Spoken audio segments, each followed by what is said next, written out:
That's Nick. And that's Joseph. And today we're here to talk about True to the Game 3, a continuation of the series sparked on the New York Times bestseller by Terry Woods, which is being released courtesy of Faith Media Distribution, December 3rd, 2021. So we're a little late. Mm-hmm. But we reviewed True to the Game 2. Yes. And I had said in that review that I would absolutely watch True to the Game 3. And so here we are. So we paid to see it, and we're going to make a review so it's not in waste. So the basic story, it starts where the last one left off. So we know everyone thought Quadir was dead, played by Columbus Short. Mm-hmm. But in the end of the last film, he ends up saving Gena, Erica Peoples. The love of his life, yes. The love of his life. So the story revolved around Jarrell, played by Andra Fuller. There are so many characters. This is like War of the Peace on the Streets. There's so many people. There are so many intersecting storylines that... But the basic, oh my God. The last film, Jarrell was trying to get close to Gena because he wanted his money that he thought Quadir stole from him. And he shot and thought he killed Quadir. So he assumed Gena had his money. And then at the end of the last film, he's about to kill Gena for his money when Quadir pops up and saves the day. So the opening of this film is Gena and Quadir, like right after that happens, in bed. Quadir's not dead. We find out that yes, he was shot, but he was taken to a safe house and rehabilitated for a year. In a montage that is quite ridiculous. We can get into it. So we would think that now that Quadir's alive, he's back with Gena, they seem like they're happy, they're in LA, safe, that they would stay put, but they don't, because we have to remember from the last film, Gena's cousin Bria, along with Shug, robbed this Philly crime network, like robbed one of their delivery trucks of drugs. So Bria's in trouble. And Bria calls Gena, who's in LA, saying, I need help. And Gena goes to LA. There's some things that happen. We'll get into it. But Gena goes to LA to get her cousin to bring her back, I guess, which was so stupid. Like, you might as well just send her a plane ticket to come out to you. And then Quadir follows Gena to make sure she's okay. Even though he knows everyone thinks he's dead, and once he steps foot in Philly, they're going to be after his ass. So sure enough, this dummy gets into Philly and immediately is hemmed up by so Jarrell had this little gang, and the character Saleem, played by Jeremy Meeks, was his right-hand man. But now that Jarrell is dead, Saleem is in charge. But we also see that Jarrell's brother, Terrell, just got out of prison and immediately goes to Saleem like, where's my brother? Because no one knows Jarrell's dead because this shit just happened. And he's like, well, until my brother gets back, I'm running shit. So they're trying to find like Gena and Bria and their drug money. But things get really hot when there's Darius McCrary plays Officer Joe, the crooked cop. Detective Joe. Or Detective Joe, along with his partner, Detective Mike, who isn't crooked. But Detective Joe is in cahoots with Saleem's gang. And we find out that he owes them a bunch of money. So he's all wrapped up in that. But everything comes to a head because Terrell finds out Quadir's back in Philly. So he and his people go to Quadir's mama's house and basically have them tied up and says, like, if you don't bring me my money, I'm going to kill you. And it sounds like they need $2 million. While that's happening, Gena gets a call while she's with Officer Joe. Detective Joe, from Quadir's phone, and it's Terrell telling her, like, you need to get your ass down here and give me my money. So Gena drags Detective Joe down to this house. So there's like a final showdown. And meanwhile, Detective Mike is starting to figure out that Detective Joe is crooked and also shows up at the house separately. So Detective Mike kind of saves the day. The bad guys die. Quadir and Gena are left with a couple other people. And everything's, I guess, happy. Although several characters die. Yes. Which we could get into. And then the final scene is Quadir and Gena getting married. 6 months later in LA. And we see she's pregnant. But she looks sort of like worried. And then we get a flashback of her being intimate with Jarrell. So we have to assume that true to the game 4, there's going to be drama because Gena's pregnant by Jarrell. Then there's sort of an after credits scene where Bria and her little boyfriend Dalvin, who throughout the film, Dalvin's part of like Saleem's little gang, and they're trying to get him to get to Bria, which seems so stupid to me because they know where Bria is. Like she stays at my grandmama's house. Like y'all could just go up there and get her. But they're playing this game where like Dalvin has to get information from Bria. So he's trying to help her. She ends up accidentally shooting Dalvin like halfway through the film, which is what causes Gena to fly out to Philly, which again doesn't make sense to me. Well, but Gah Git is also there, and she wants to round her up too, I believe. Sure. But the final like after credit scene is Bria and Dalvin show up and kill Saleem. So I don't know what True to the Game 4 is going to look like because Shug, Vivica Fox's character, she did. Saleem is dead. Lil Mama's gone. Gah Git is dead. So I don't know. Maybe they'll introduce new characters. Maybe Tamar can come back. But that's it. Where to begin? Well, this was directed by David Wolfgang, who's making his directorial debut, technically. He's probably best known as a producer on The Real Housewives of Atlanta. Also making a theatrical debut is screenwriter Jeff Robertson and the DP, Zachary Boggs, which might explain why this feels like a soap opera in the truest sense of that form. Which I don't mind. No. It's entertaining enough. It's not a good film. I think compared to True to the Game 2, this is a little less entertaining and it's a lot uglier looking as a film, like as a piece of film. Well, let's get into that, but first I want to say, so we did go to a theater to watch this, which is very rare that I do that. And oh God, there were so many previews. That's what I want to talk about because I don't often get to see previews. There was a preview for a movie called Marry Me, starring With J-Lo?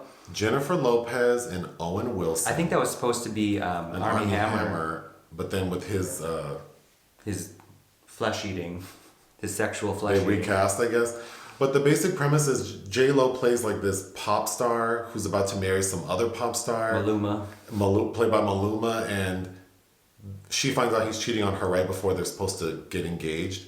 So then she does something wild and crazy and says she will marry a guy in the audience who's holding a sign. So they don't disappoint the people. You know what? That actually just reminded me of my grandmother, who years later said she was pressured into marrying her husband because he asked her in front of somebody. Oh God.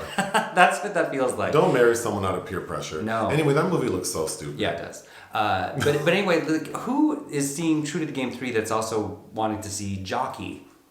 Oh, that was that trailer was like, this doesn't seem to fit this movie. I mean, I can understand Journal for Jordan.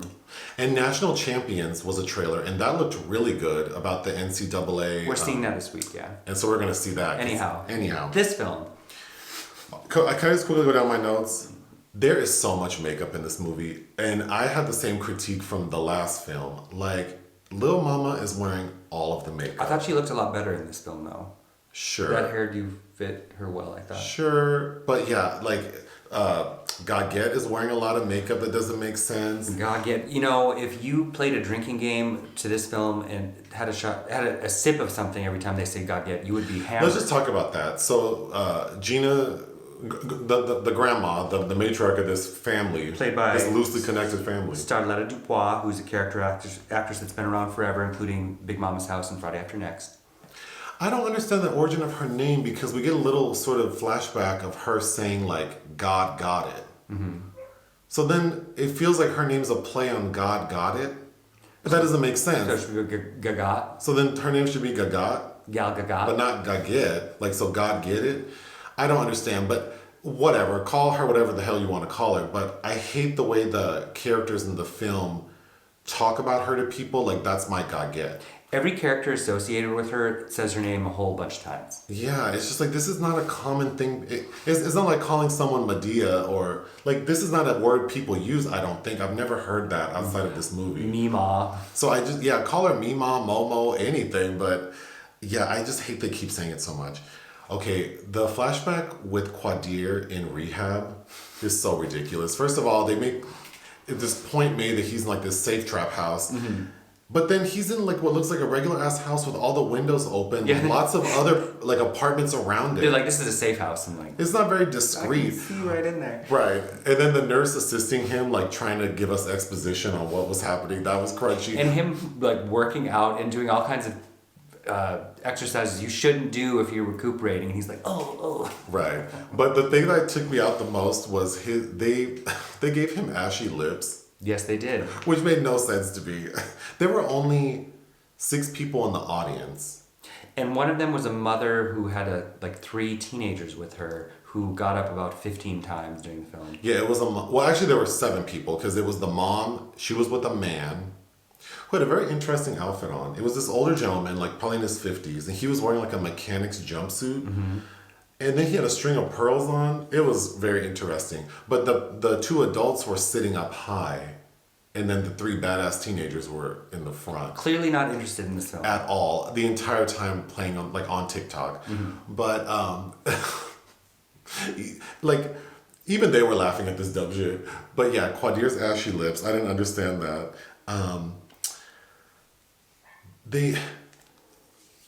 The way they talk about this money in the last film mm-hmm. and then this film, I was thinking it was like $100 million, maybe even $50 million, but it's only $2 million.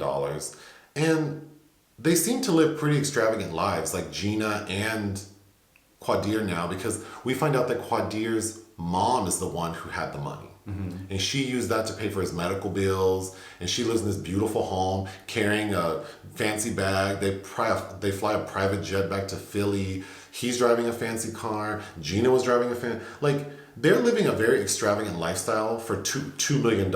And then when his life is on the line, he can't produce $2 million. I felt like that dollar amount didn't make sense for to be the basis of these 2 films. Well, the dollar amount also doesn't explain Gena's wig game either.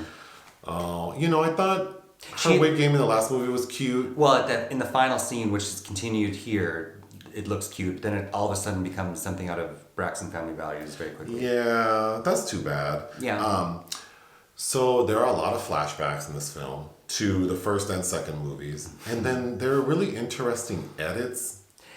Yeah, there's one scene in towards the beginning where Quadir is trying to explain what happened to him, and they make a point of him telling her that, and then it fades to black, and then we get the flashback. And it's like, what? I feel like, we're going to soon probably be upgrading our video and our audio video situation, so it'll be elevated like a notch.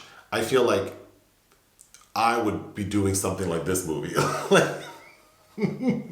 True to the Game 3 is what I could do in a couple months. Mm-hmm. Yeah, it's interesting. Titus. Who plays Titus? Malik Barnhardt. This character is so interesting to me. Because he looks like Anthony Anderson's dad. He's still old. Mm-hmm. He's still out in these streets. He's still a snitch. His first scene, he comes in and he's like, I was out collecting. And you're like, what? Social Security? Social Security? What are you collecting? And then he always looks like shocked and scared. I actually think that character is funny. Where's the scene where Darius McCrary is manhandling? He hits him upside the head and then he gets all huffy and puffy and does nothing. I think that's funny. I'm assuming this was shot during COVID. The film doesn't look as good as the last one. There are a lot of shots where the lighting looks off. Yeah. And then I noticed one character in the periphery, like an environmental shot, was wearing a mask. Mm-hmm. But no one else in this movie is wearing a mask. So I thought that was funny. They did capture one pedestrian wearing a mask. Okay, Officer Mike. Mm-hmm. Who plays that character? Kinyumba Mudakaber? Probably saying I thought he looked like a combination of Norwood Young and Juicy Smollier. Oh, yeah, he's very handsome. But there's one scene where he's getting out of a car and his ass is hanging out. He's a very hippie gentleman. Like, he's pear-shaped and he has a lot of ass. And then, yeah, there's one scene where... Because there's one scene we watch him walk away and it reminded me of Loretta Devine and Waiting to Exhale. Oh, my God. And then there's another scene where he gets out of the car, like you mentioned, and we get plumber's crack. Because I was like, did I just see that? Like, and then he has a nice head of hair, but then he wears this red bandana around it. These are choices, people. That looks like a strawberry. The styling's interesting because I think he looks ridiculous. Vivica Fox, who I really like, and I think she's my favorite part. She's the best part of this movie because I think she understood the assignment. Yeah. She's dressed crazy. Little Mama, that one outfit she has on, like the mint green and the midriff. Oh my gosh, she looks so damn crazy. It was a choice. Yeah, Vivica Fox as Shug. Yeah, she definitely knows how to handle this material. And she has a couple cute hoodies and things. She does. I enjoy her in this film, but it's just that the shots are not very forgiving. A lot of close-ups on people, especially like people's hairlines that I thought maybe we need to avoid that or... Yeah, and Columbus Short too. Oh my God, Columbus Short. I had the same critique of Andra Fuller. Mm-hmm. No. Mm-hmm. In the last film, like that, I think I said like his beard had its own personal assistant because it's just so overly manicured. And in this one, Columbus Short's beard looks even worse. It's very filled in. It's even filled in around here where like people don't grow hair unless you're like a werewolf. And then because of these close-up scenes, like when they're in bed, it just looks like, I know those pillows were a wreck after you got up from that bed. Jeremy Meeks as Saleem. I think this go round his acting improved. Well, they gave him more to do. Yeah. I actually thought he's very handsome and his screen presence was definitely elevated. I agree. But he's doing something where it looks like he's clenching his jaw in every scene. And so you see like his... It's like I think it's almost like the director gave them each character ticks to work on because Darius McCrary is also doing this thing where it's like every scene he's chomping on gum. And, every scene Darius McCrary is chewing on gum. And trying to kind of be menacing in a way that's suggestive of him being a dirty cop. But speaking of menacing, so Saleem is missing from the sort of final showdown because he is trying to get Bria and Shug. So there's a scene where Saleem tortures Lil Mama's character Alia, and it was funny because the noises Little Mama's making, and they're like shooting her in the, like they're beating her up like a block of beef, and they shoot her in the leg and the head. I mean, it shouldn't be funny, it should be horrifying. No, but she's making these funny noises, but what the menacing part is, then after that, Saleem goes to Gah Git's house. And he's like the big bad wolf. Like, I'm gonna huff and puff and blow this door down. And then all of a sudden, like out of Friday the 13th part 7, Saleem like knocks down the door in like slow motion. And he looks scary. Yeah. And then we cut to him having killed Gah Git. Yeah, he does look intense. Yeah, he looks very intense. That character, Bria, she was annoying in the last movie and she's annoying in this one. She's so damn stupid. She's sitting in the hospital after she accidentally shot Dalvin in the car. Because Dalvin has a gun and she's like, no, give me that. You can't have a gun. And then she shoots him. So she's in the hospital, and when Gena and Shug show up, this dummy in front of all these people in the lobby is like, I shot Dalvin. And Shug is like, lower your voice. I forgot to look up, is Dalvin the name of a tranquilizer? I think you're thinking of Dalvan. Oh, maybe. Okay. That's probably like a derivative of Ativan or something. Because I've had that at some point. Oh, then yeah, it's like Ativan, Okay. I think. But anyway, there's another scene where Bria's just telling all her business very loudly. Like, girl, even when Dalvin first goes over to the house and she knows Gah Git is in the house and she's trying to be discreet, but then when she's talking to Dalvin, she's loud as hell. Like, she needs to keep her voice down. Again, I think part of that's the screenplay, part of that's the direction, because at the very end where Saleem is shot and she drives away with, and you can talk about the car and how that worked, but she's totally flat. They just killed somebody, totally flat affect. Wow, that was crazy. Yeah, that extra credit scene, they like ambush Saleem. So Saleem goes to pick up some drugs and money or whatever was in this bag. And while he's still out of his running car, they ambush him, Bria and Dalvin, kill him.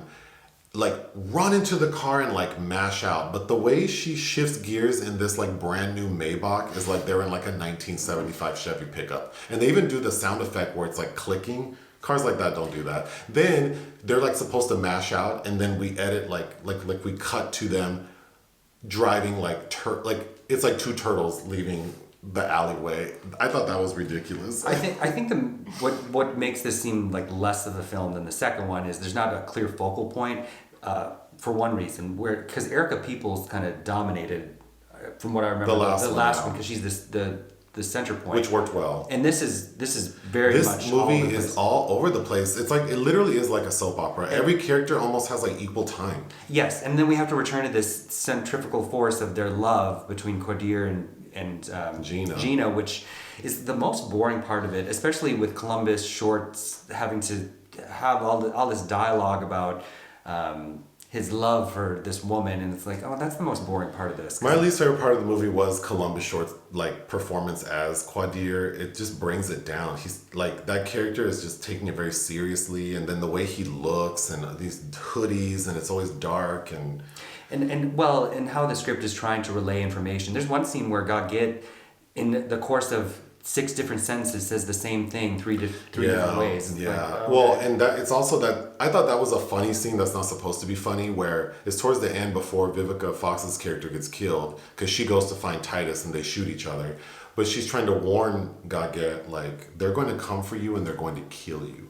And then Gah Git has this monologue about how she got out of the numbers game so she could live a sanctified life, and if God has kept her safe this long, God got her. And then literally cut to her getting killed. But that scene was funny. Well, because you see Vivica Fox cry. You get all those close-ups on Vivica where it's like, also, maybe because of COVID and they had probably even less of a budget for this film. The last film had some big name cameos because you had Tamar Braxton, Faith Evans. That's right, Faith is in it. Yeah, there are no cameos in this one. It definitely, But, just my last 2 notes. Saleem's like right-hand man is this very butch lesbian, which I thought was funny because she reminded me of the lady from Red Rocket. Jhone from Red Rocket. But I did, that lady in this movie, I did like her presence. Mm-hmm. And then Saleem, we get like 4 scenes with him, 2 in particular. He seems to be playing like 80s R&B music. Yeah, that's right. And then there's a scene where he's about to he's torturing and about to kill a character. And he puts on like some 80s R&B and takes off his shirt. And I was 100% sure he was going to do a lap dance. It just didn't make sense what he was about to do. And then he ends up like killing the person. Yeah. That was a really weird thing that they attached to this character. Those are all the notes I have. And interesting. And then it's like, why did they have to have the wedding scene on the beach to do the looping for because you can still hear the waves crashing hardcore in the background. Like, why did you could do it anyway? I think this film suffered from COVID and maybe restrictions, which is unfortunate. That being said, just like I said for the last movie, I would absolutely watch True to the Game 4. Although I feel like this might be better served as like a series on like BET Plus. I think you really could develop, because there are so many characters. Well, they killed half of them. But then they killed all. Like, yeah. But this material, because this is like any Yakuza Odyssey film with intersecting characters and needs and desires, and you really could make a miniseries or a series out of this. Yeah, and so I mean, I am happy I paid to see it because I want more movies like it. It's not a good film. I would give it 2 out of 5. I would probably give it 1.5 out of 5 because there's too much wrong with it. There is, but again, I would absolutely watch the next one. But yes, it is giving a whole bunch of people a chance to cut their teeth on this as well. And it's not like the material isn't there or not good per se. It's just, it feels like a lot of corners were cut. Yeah. Anything else? No. Bye.